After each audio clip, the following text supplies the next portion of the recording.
Yellow Brick War, Chapter 20. Go get the wicked, Knox hissed, tugging me down so that Glinda couldn't see us over the railing of the balcony. Now. He didn't have to tell me twice. I pelted down the stairs until I crashed directly into... Melindra! I gasped. She looked the same as she had when I'd last seen her. Tall, fierce, and ready for battle. The blonde hair on the human half of her head was shorn close to the skull, and the tin half of her body was dented and battered. Behind her stood Annabelle, the red-haired unicorn girl with the purple scar on her forehead, who trained with me too. There were more people in the room I didn't recognize, all of them with the same tough, warrior stance. Glamora was rubbing Gert's back, and Gert looked exhausted. She must have used her power to summon the wicked, one at a time. Amy, what is it? Gert asked when I crashed into the room. It's happening, I gasped. Upstairs, now. I turned around and ran back to Knox, not waiting to see if they were following me. Glinda had come prepared for battle.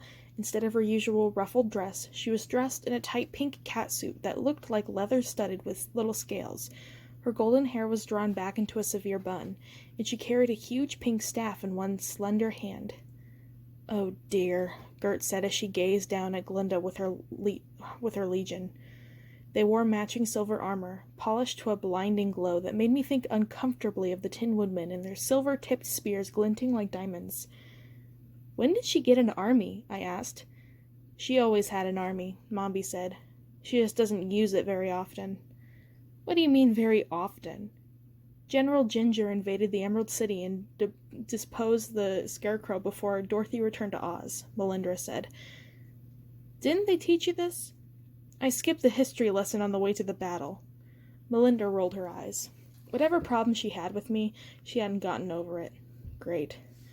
Glinda summoned her army then and drove Ginger out of the palace, Mombi filled in. Together, Glinda and the Scarecrow put Ozma on the throne. Wait, I thought Ozma was the one who banished Glinda, I said, confused. Gert nodded. She was. Glinda thought she'd be able to control Ozma, to rule Oz through her, but Ozma had a will of her own. Glinda tried to oust her. Ozma banished her. It wasn't until Dorothy returned to Oz that Glinda was freed. Dorothy's not with her, Gert said, looking down to the battlefield, where Glinda's troops were moving into formation. If she's moving against us without Dorothy, that's a big deal, Melindra said. She's never openly gone against Dorothy's wishes before. She couldn't be more clear about trying to take power for herself now if she posted it on a banner. If she is working with the Gnome King somehow, he could have forced her hand, Mombi said. Either way, I don't like it. Facing a united Dorothy and Glinda is bad enough, but with both of them acting on their own?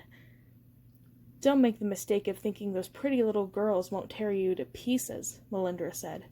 Trains them herself, Glinda does, and you can imagine the kinds of exercises she thinks up. We all shuddered collectively. They'll gut you soon as they look at you. Some of the best fighters in Oz. They used to be some of the only fighters in Oz, Gert said. Well, those days are long gone, Mombi said shortly, and they'll shoot us off the balcony if we stand here like fools for much longer. Nothing to do but go back inside and prepare for battle. Luckily, the walls are 3 feet thick. The palace will be easy to defend as long as we stay inside. We haven't prepared for this, Melindra said, and the tough girl sounded almost plaintive. You've trained for battle, Knox said curtly. That means you've trained for this. Melindra flashed him a hurt look, and I tried not to gloat. Glinda's army had finished moving into tight formations, and the sorceress hovered above them at the center of it all. Flanking her, Pete and Ozma sagged in their chains.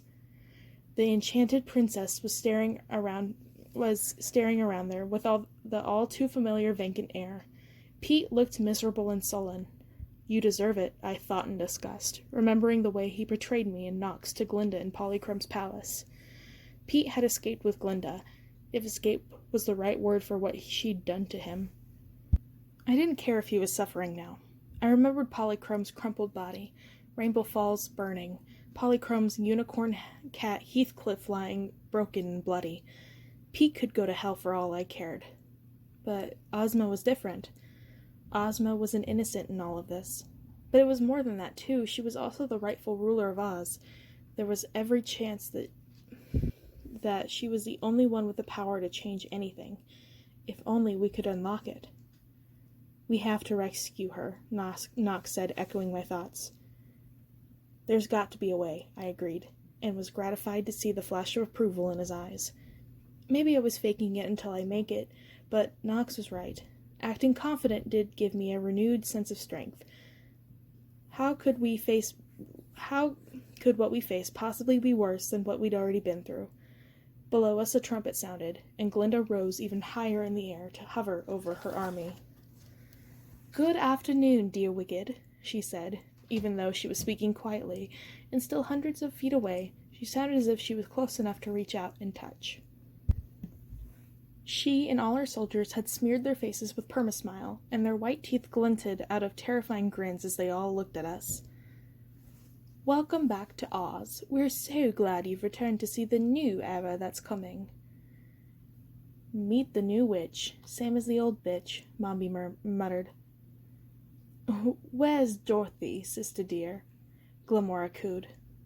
Is it you, darling? Glinda squealed. I haven't seen you in ages, not since I had that tremendously satisfying facelift. I haven't forgotten, Glamora replied icily. The way they were talking to each other was eerie. It was as if they were having an intimate, if tense, conversation over tea and pastries. Mombi didn't have any patience for their banter. What do you want, Glinda? She bellowed. I thought we could be friends, Glinda purred. Your little quadrant party hasn't gone unnoticed, you know. I was so hoping you might invite me. Her voice was pouty, but the perma-smile wouldn't let her frown. You must have forgotten, Mombi growled. No, I don't think you did, Glinda hissed. Did you think you could join forces without me, my witchy sisters?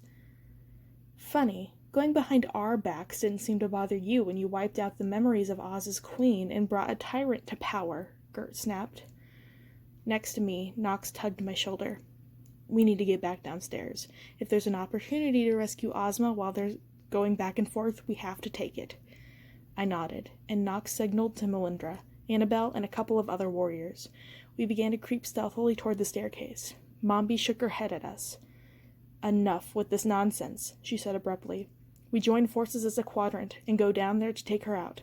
We hadn't planned on it happening this soon, but we know it was inevitable. East, west, north, south. We work as four. Nox, we need you. No, Glamora said. We all looked at her in surprise. Her blue eyes eerie. Twins of Glinda's burned with fierce, lightning-hot energy. She's my sister, and this is my fight.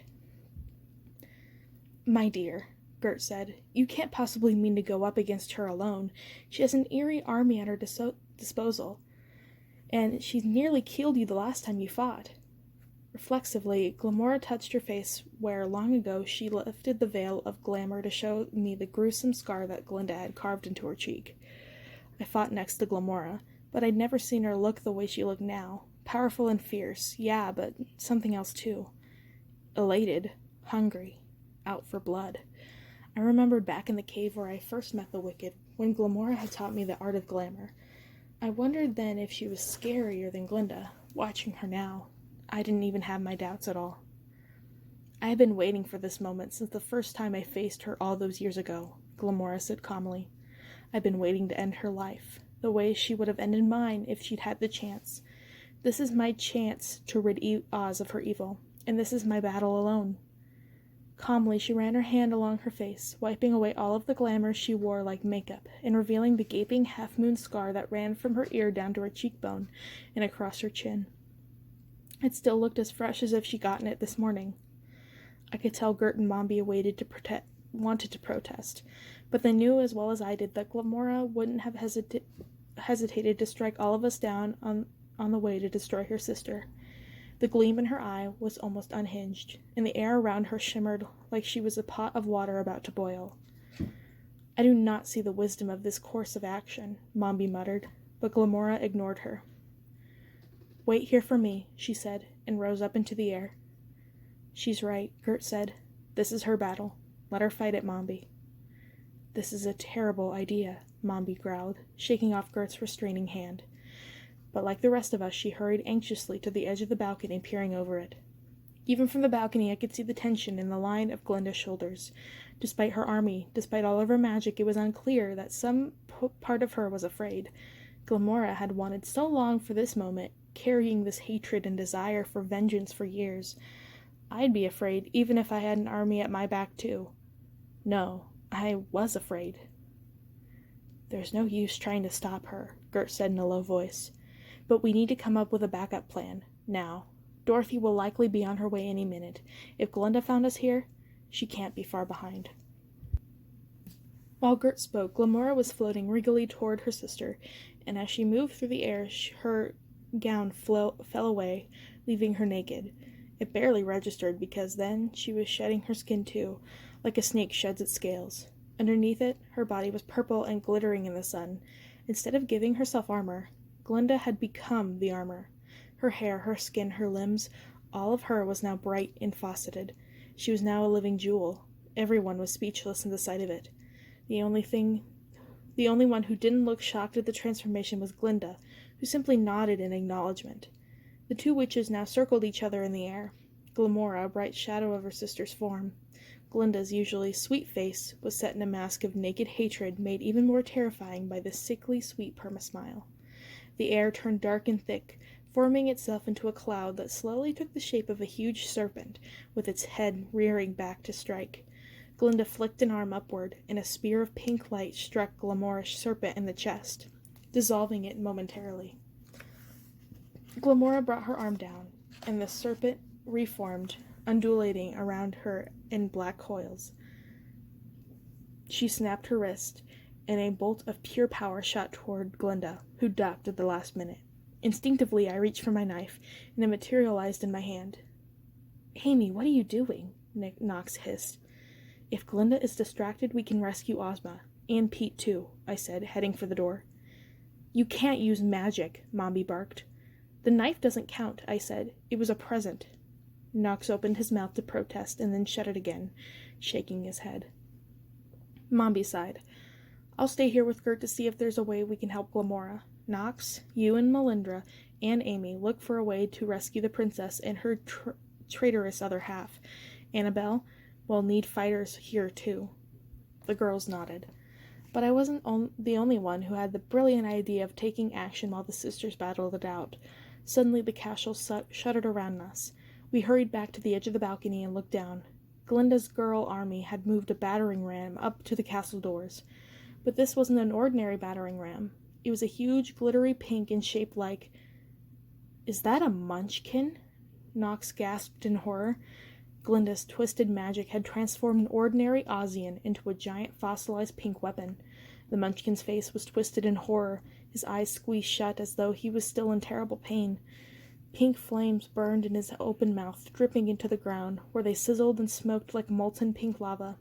Even as we watched, Glinda's soldiers drew back and lunged forward, slamming into the door with a terrific force. "We can't help him now, and the door won't hold forever," Gert said grimly. "We'd better prepare ourselves."